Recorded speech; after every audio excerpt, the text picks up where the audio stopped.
Hi everybody, Cohh here with another thoughts video, this time on Breathedge.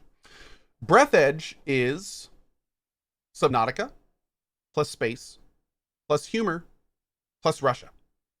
It is a jaunt through a pretty funny world, an interesting debris-oriented world where you're doing a lot of farming, a whole lot of crafting, a whole lot of exploration, while following along with a rather humorous kind of backbone, which kind of keeps you moving forward. Breathedge is not for everybody. It is mostly for fans of the survival genre, but also, and this is kind of important, I feel the same way about Breathedge as I do a game called Phoenix Immortal Rising, which many of you may have seen either the gameplay of or my thoughts video of recently. And the reason I say that is this. There is a certain flavor that Breathedge has, specifically in the humor department. It's a rather dad jokey flavor, and you're either on board with it or you don't like it. Now here's the thing. I loved it. There were a huge amount of comical references. There were some really funny events. There were one-liners that were just all over the place, in-your-face comedy, eye-rolling comedy. I was on board with it from pretty much beginning to end and really enjoyed all of it. However, this type of comedy is not for everybody. So I think if you're the kind of person that isn't really into that, then it may be the kind of thing where Breathedge isn't really for you. Now, what I do want to say about the game is that I believe this was the first game of this type from the studio, and I have to say, for a first game, it is really impressive. It is a very cool world to explore. There is lots to see and do. Although the UI can be a little bit clunky at times, and I do wish there had been some streamlining in that department, it was great for a first attempt by this company for sure. There's huge amounts of things to farm. When you get to the base, this isn't really a spoiler, but there is a base customization and building aspect later. It offers a lot of freedom in how you create and craft it. And overall, it's pretty darn great. I did come across numerous things that I think I would kind of like change, alter, or update a little bit throughout the game. Like for instance, like I said, the UI was a little bit strange. The durability on items is pretty low, so you're finding yourself like recrafting things a lot. And I think if they could streamline that process, it would be a lot more enjoyable. There's some basic QOL stuff in games like this that isn't really present in this game. Are these deal breakers? No. I think that the game is definitely good enough to kind of let that stuff slide, so to say, and have you explore the world, and especially if you like the humor, kind of move through the main story.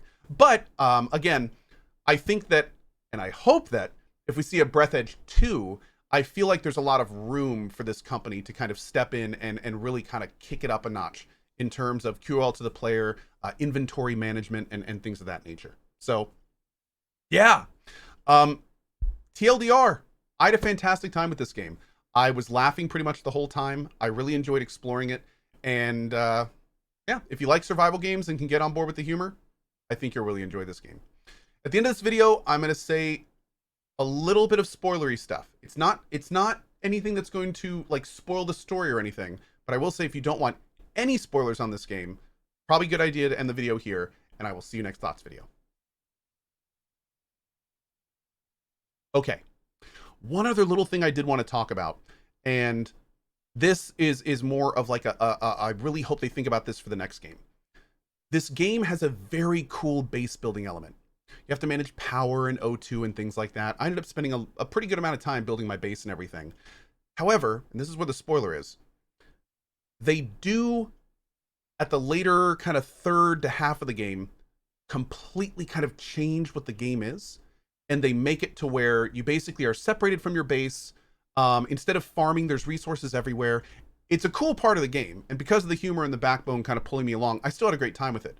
But I will say that when you have a game with as developed and interesting base building as this one, it may be a good idea to have the player constantly kind of go back to the base and upgrade it, and then go out on an adventure, and then go back and do more building and upgrading. So you kind of have this evolving process of your base getting bigger and more interesting, and more importantly, functioning as a home base. The way that this game does is, and this is where it's kind of spoilery, but at the same time, I want to kind of warn you, when you leave your base for the first time, when you really leave it, you really never have to go back. So it was a little bit unfortunate because I was kind of hoping that this base that I had been putting so much time into would have been something that I could have really grown throughout the whole game, kind of like Subnautica, where you're constantly having to return to your base to build and craft and do things like that. This is more of a, you kind of build a base and then you're kind of done with it.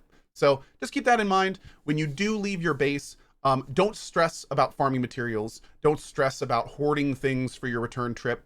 Just take it in stride, build some suitcases in your ship, and just keep moving forward to the end of the game. So that's about it. Hopefully that'll save you guys a little bit of time. And as always, thank you guys so much for watching. Huge shout out to the devs who were also in our Twitch chat for a lot of it. You guys did a phenomenal job for your first game, and I really hope you guys are thinking about Breathedge too, because I think I speak for a lot of us when I say we'd love to see it. Thanks for watching the Thoughts videos. Have a great one, and we'll see you next time. Bye-bye.